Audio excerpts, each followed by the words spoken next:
Hi everyone, my name is John Savill and welcome to my course DevOps with GitHub and Azure, Implementing Source Control with GitHub.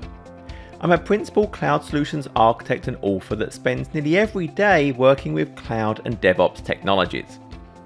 In this course, we're going to fully explore Git, why it's important for everyone and not just developers to understand.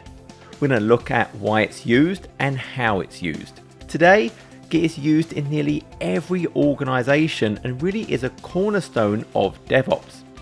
Some of the major topics we're going to cover include getting started with Git and basic commands, using remote repositories like GitHub, using branches, and what exactly is a pull request. By the end of this course, you will know all you need to know to take advantage of Git as a version control system, and also how to collaborate with others using Git. Before beginning the course, you should be familiar with using the command line, but we're going to cover everything you need to know related to Git.